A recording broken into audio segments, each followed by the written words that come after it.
Do you ever spend money and instead of feeling joy, you feel an instant regret or guilt? I've been there too, way too many times.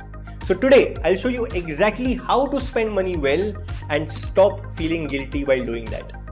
Every single person talks about investing, SIPs and compounding, and they are important. But why are you doing all of that? It's to actually give you and your loved ones the best possible life. So today I'm sharing the worth framework, a method that I have developed that combines ancient Japanese wisdom with modern psychology.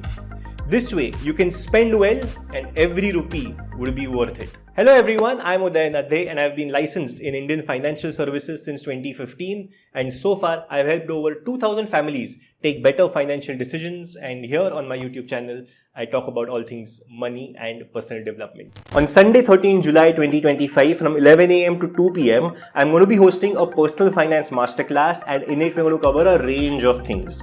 Right from how to select mutual funds no matter what your goal is, from short-term goals which are often ignored, like say buying a house, so preparing for down payment for that, how to save for vacations, how to save to buy a car, to even long-term goals like how to save for retirement. Then I'm also going to be sharing with you insider secrets of how to select the right health insurance plan, including how to boost your existing cover by 1 whole crore by spending less than 1000 rupees per month. I'm going to be sharing with you how you can select term insurance plans and how to plan for your emergency fund, how much should it be, where should you keep it, and everything around it. With the masterclass, you also get access to 8 proprietary personal finance calculators that I actually use while handling real client money. The link to register is in the bio. The seats are limited, so register soon. So in the worth framework, the W stands for write it down. This is based on a 117-year-old Japanese concept called Kakeibo. This concept was born in 1904 when Hani Motoko, Japan's first female newspaper editor, published a slim household financial ledger called Kakeibo in the newspaper. According to the Japanese Ministry of Finance, this method reduced people's spending by 35% and it dramatically increased their savings and reduced financial anxiety. Here's exactly how you use Kakeibo. Each month begins by you writing down your total income and a realistic savings goal. Next, you record every expense in 1 out of 4 clear and practical categories. The first is needs. So think of groceries, rent, utilities.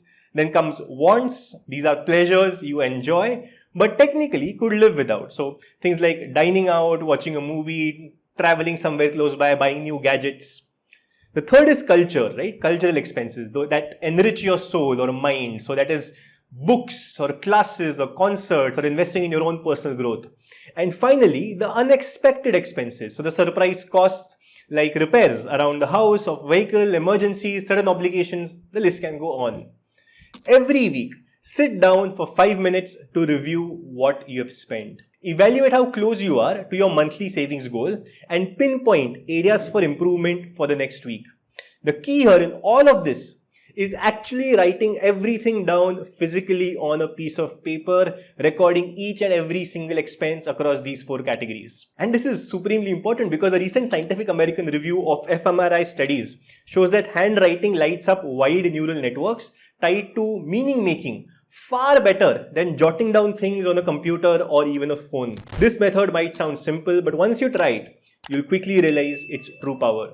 To help you get started, I've made a printable Kakeibo tracker that you can use immediately. You'll find the link available for free in the description. There's also a digital version if printing isn't a viable option for you, but honestly, start with a pen and paper if you can, because that is the true method of Kakeibo. This method isn't only about impulse control. There's actual science behind this. Research by psychologist Daniel Kahneman shows that our brain has 2 systems. System 1, which makes quick emotional decisions, and System 2, which thinks slowly and rationally. Most guilt-inducing purchases happen when System 1 takes over. The Japanese call this mono no aware, the awareness of the impermanence of things. When you truly understand that joy from material purchases fades away quickly, you become more selective about what you buy. Then let's move on to O, which stands for observing your feelings. So every time you spend money, whether it's on something big or something small, pause and ask yourself one simple question. How did it make me feel? Not just on the day you bought it, but the next day, then 1 month later, and 6 months later. That's what the observe step is all about. Because here's the thing, what feels amazing in the moment doesn't always stay that way. Psychologists call this the hedonic adaptation. It's the reason why that rush you get when you buy something new slowly fades away, or rather quickly fades away most of the times. You simply get used to it. The excitement becomes the new normal. And then to increase that excitement, we want to buy something even bigger, something even more exciting. That's why note down how you feel on 4 specific days when you make a purchase.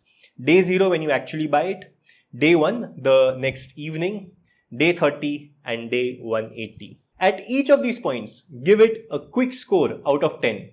How happy does it make you? And how much are you actually using it? Ideally, you want to buy things that still make you feel good even 30 days or even 180 days later. Not everything will, right? Not everything will. A cup of coffee that you want to enjoy, for example, is meant to be a moment of joy today evening. It's not supposed to make you smile 6 months from now, right? Most of the time. And that's okay. So as another layer to it, here's the 1% rule.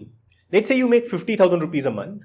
So any expense under 500, that is about 1% of your income, once in 5 days can be totally guilt-free spending. It also aligns with the wants amount that you had set aside in the Kakeibo practice. Here's the most important part about this. Spending money should feel meaningful and make you actually happy. You don't need anyone else to understand it, how you feel, but you should know why you're spending it. And it should make sense to you. Whether it's buying books, plants, going for a pottery class, or even getting a quirky gadget. If it continues to bring you joy, wonderful. If it doesn't, then well, you know what you have to do, right? The more lasting the joy is, the higher the score you allocate to it, because you will keep scoring closer to 10, not just on day 1, but also 6 months later. Then let's get to the R in the worth framework, where R stands for rate the utility. Not every purchase you make is supposed to make you feel happy, right? Sometimes you are not buying for joy, you're buying support, you're buying speed, you're buying convenience, safety, or this is the ability to help you work better. And that's what utility is all about. And in the worth framework, once you've observed your feeling, the next step is to actually step back and ask yourself, does this make my life meaningfully better in any way? Sometimes it absolutely does, even if it stretches your budget. Let's say you're earning 75,000 rupees a month and you're traveling 2 hours a day on a two-wheeler on a highway to work. It's exhausting, it's risky, and stealing time and energy from your day. In that case, even if buying a car feels expensive, it might actually pay off. It makes your commute safer, your routine calmer, and potentially even gives you more work-life balance. That is utility. The life upgrade that justifies the price, the amount that you're paying for it. Let me share something that I did recently. Just around 20 days ago, I bought a MacBook Pro. In fact, this here is that MacBook Pro. It cost me almost 3 lakh rupees. And I'm not someone who usually rushes into big ticket purchases, especially for gadgets. I'd spent a lot of time thinking about whether I should buy this. Far too long, if you ask me, in my opinion, almost 2 months. But the truth was that my previous laptop, a MacBook Air, right, which worked perfectly fine. It wasn't more than 2 years old, so I had no complaints with it from a day-to-day perspective. But the kind of work that I'm now doing requires a more powerful gadget. I've been working on a lot of AI, so building agents, coding, running different tools, exploring what's possible. And this MacBook Air just could not handle that kind of work. It was stopping me, tasks were ending sooner than I wanted, and it just slowed me down. I realized I was spending a lot of time waiting for things to load. They simply used to crash, and instead of creating, I wasn't feeling great. It always used to distract me. So finally I took the plunge. I bought the Pro. And I'm telling you, in just 20 days, I've already felt the difference. I have been more productive than I have ever been that I can remember of in the recent past.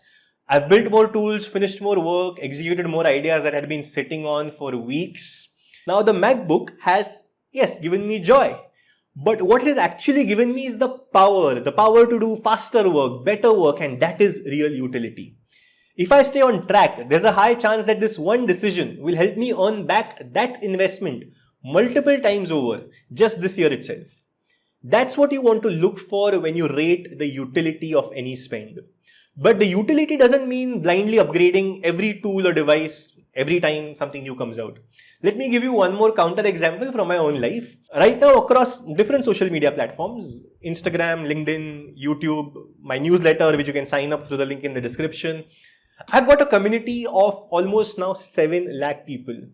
But I still record all of my content, right? Every single piece, even this video, on an iPhone 13. Not even the Pro version, the simple iPhone 13. The phone is now almost 3 years old and I can tell that the battery is not working as it should. I need to change it at some point.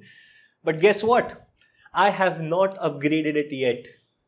Because I genuinely believe the current camera and the performance are still good enough to help me do my job well. A lot of people ask me, which camera do you use to shoot your videos? And they're shocked when I tell them it's an iPhone 13. They think it's some very fancy Canon or Nikon camera. And those cameras are great, but the utility of this iPhone is still high. The return that I would get on upgrading is not yet strong enough. Yes, eventually I know I'll change my phone. I have to. I think in a few months it will die because of battery issues. And of course, if it starts interfering with my work, I will definitely change it right away because it really takes down the utility and efficiency of everything that I do. But until that point comes, I am holding off. Because real utility isn't, as I said, about getting the next best thing. It's about asking, is what I have right now holding me back from what I want to do? If the answer is yes, then go ahead, invest in that particular gadget or whatever, right? Could be other things as well. If not, you're better off holding your money for that thing till it truly moves the needle. And remember, utility can come in different forms, right? Sometimes it's not about money or tools. It's about buying time. Could be hiring help, getting a fast internet connection, paying for therapy. It doesn't always feel exciting in the moment and it doesn't always give you that add to the cart thrill. But it's that kind of spending that builds momentum in your life quietly and powerfully. Then we move on to the T in worth, which is total score. This isn't about numbers, it's a filter. Ask yourself 2 simple things. Did this spend give me lasting joy or real utility? And did it align with what I wrote down in my Kakeibo ledger? If the answer is yes to either joy or utility, and if it fits within your planned categories, needs, wants, culture, or unexpected, it was totally worth it. If it gave you neither joy nor utility and you didn't plan for it, that is a red flag. Simple rule. Joy or utility plus Kakeibo alignment, that is worth it. If it doesn't fit that, then it's probably not worth it. So let's lock this in and move to the final step, which is the H in the worth framework, where H stands for hone your habits. At the end of each month, sit down with your chai or coffee or whatever that you prefer and your Kakeibo ledger. It's time for a review. If you've met your numbers, smile, right? Give yourself a pat on the back and keep going. If you've missed a few, take 5 minutes and ask yourself, why did I buy that particular thing? If you missed your Kakeibo ledger budget entirely, ask just one thing. What can I tweak now to avoid this from happening the next time? Sometimes all it takes is a very small shift. Perhaps, let's say, late in the night, you find yourself on shopping apps. Maybe just turning your phone screen gray after 10 p.m. could be a good idea because just looking at the phone on a grayscale seems less enticing. Maybe it's moving that shopping app off your home screen. In fact, Duke University research shows that tiny environmental tweaks beat willpower most of the time, and I've seen it myself. This step is where your identity changes. You're not just spending anymore, you're learning, you're adjusting, you're upgrading your mindset. And as the month resets, so does the loop. You begin again with the W, write it down, 4 check-ins, already set in, ready to question every single purchase that you make. This way, every rupee that you spend is worth it. If you like this video, then check this one out, where I talk about why saving your first 10 lakhs is an absolute game changer. And I'll see you in the next one.